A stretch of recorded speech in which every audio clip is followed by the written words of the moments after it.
Bismillahirrahmanirrahim. With the name of Allah, the most gracious and merciful. Our dear students, today we will discuss our second lesson of first unit, that is the Qaid's vision of Pakistan.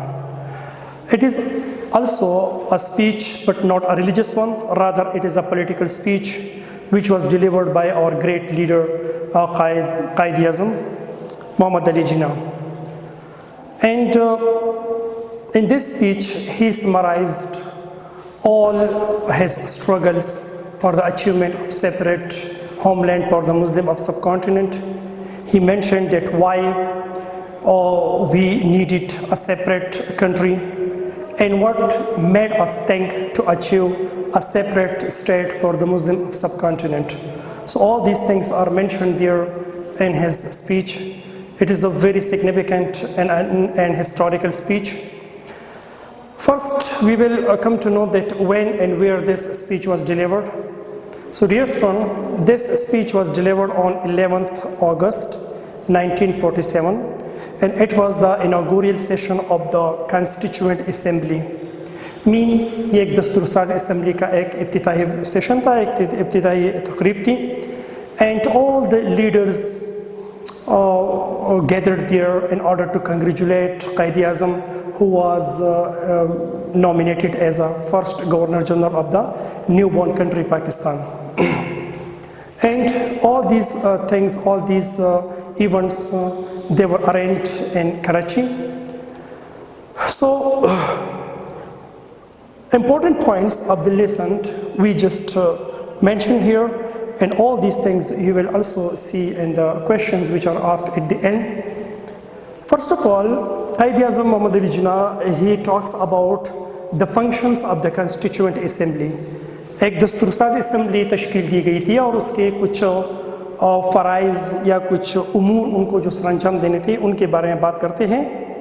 So according to Qaid-e-Azam, the Constituent Assembly has got two primary objectives. One, to frame constitution for the future of the Pakistan. According to him, that we achieved a separate country. Now we should have a legal, comprehensive document in order to smoothly function our country. So for that we need a constitution, we need rules and regulation, so that we may function this country smoothly and properly. And according to him, it was the most laborious, the most tiresome, and the most difficult task of the Constituent Assembly. The second function of the Constituent Assembly was to function as a sovereign body of federal legislature. मतलब इस assembly को इस दस्तूरसाज assembly के तौर पर भी अपने उमूर को सरंजाम देना था. So according to him, Qaid-e-Azam, he stressed and he wanted to empower this Constituent Assembly so that it could make its decision freely and without any kind of influence. And secondly, that he wanted to make it sure that this assembly, this Constituent Assembly, they should try to avoid all kind of evils like recommendation, like bribery, nepotism, and jobbery. These evils should be eradicated by the assembly. इसको empower इसलिए बनाना था ताकि ये आज़ादाना अपने पैसे लेकर सके, और जो कि समाजी बुराइयां है जैसे कि ये रिश्वतखोरी है, अक़रबा परवरी है, ताकि इन बुराइयों से इसको बचाया जा सके. So this question is very important. The two important functions of the Constituent Assembly: the first, to frame the constitution for the country; second, to work as the sovereign body of legislature of Pakistan. He also talks about the legacy in his speech. Legacy means inheritance. यानी वरासत में हमें क्या मिली है? So Qaid-e-Azam mentioned in a very straightforward manner that we have got two things from the pre-partition India. जो तकसीम से पहले इंडिया था उनसे हमें वरासत में दो चीज़ें मिली हैं. nepotism and jobbery. Nepotism means that when you are in power and you are giving benefits, advantages to your family members or your relatives. मतलब आप किसी अच्छी पोजीशन पर है और आप अपने जो रिश्तेदार हैं, अपने जो सगे रिश्तेदार या मतलब दोस्त अहबाब वगैरह है, जब उनको आप फायदे पहुंचा रहे हैं, मतलब उनका हक नहीं बनता, लेकिन आपको इस तरह प्रमोशन दे रहे हैं, उनको और फवायद पहुंचा रहे हैं, तो इस अमल को कहते हैं nepotism. Nepotism is akraba farwari. And jobbery means a kind of corruption, any kind of corruption, any kind of exploitation. मतलब एक्सप्लॉइटेशन करना है, किसी का इस्तेहसाल करना है, करप्शन नाजायज़ तौर पर पैसे कमाना है, दलाली वगैरह करनी है. So he, according to him, that we have got these two evils from the pre-partition India, and he says that I will never tolerate any kind of nepotism, jobbery, recommendation in the state of Pakistan. वो कहते हैं कि पाकिस्तान में किसी सूरत में मैं ये चीज़ें बर्दाश्त नहीं करूँगा. We have achieved it.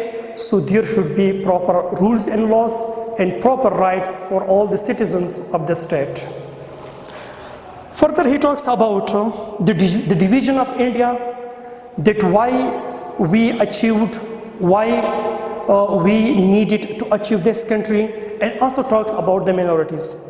So Qaid said that it had become unavoidable for the Muslim of the subcontinent to have a separate country, because there was no other solution except the division and the India constitutional problem. India का जो constitutional problem था, उसमें division के अलावा कोई दूसरा हल नहीं था. Muslims, their religion, their traditions, their culture, their civilization, it was not secured in one state where Hindus were in majority and Muslims were in minority. He also talks about the minority. He said that after this partition, the question of the minorities, it should not be neglected, whether they belong to one dominion or to another. चाहे उनका ताल्लुक एक मुल्क से हो दूसरे, लेकिन उनके हुकूक को या उनकी बात को हम नज़रअंदाज नहीं कर सकते. According to him, that all the minorities, they will be given their due rights, their proper share in the government, privileges, benefits, they will get it whether they belong to one dominion or in the another dominion. And it mentioned a very clear manner that you are free to go to your temples and mosque and any other place of religion. Means that he also made it sure that the minorities should be given their religious, their political and their social rights. Then he talks about the freedom that Quaid-e-Azam envisioned for the people in general. So he said that Quaid-e-Azam talks about the freedom of Pakistan in general and for the poor masses in particular.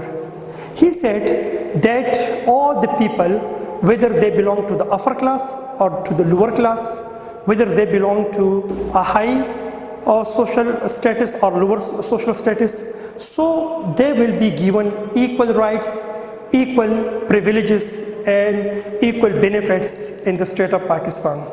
So no one will be allowed to snatch the rights of the other people, but there should be only a merit system. वो merit system पर believe करते थे.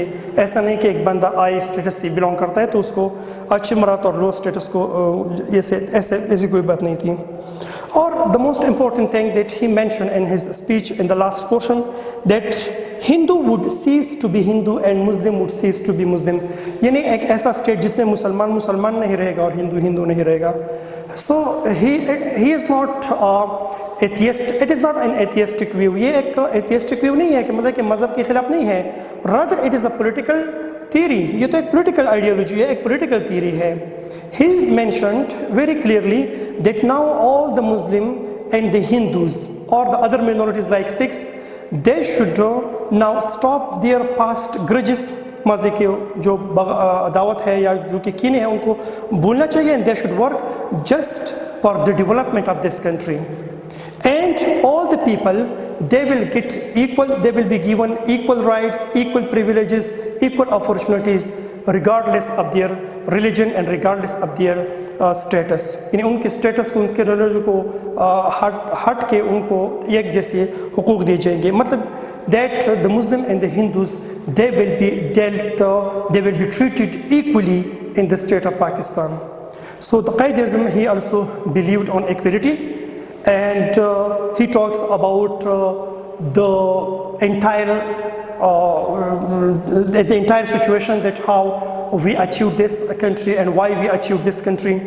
So it is considered as a very important speech in the history of Pakistan, and he gave a complete summary and a complete code of conduct, that how we should run this country and how we should achieve our objectives.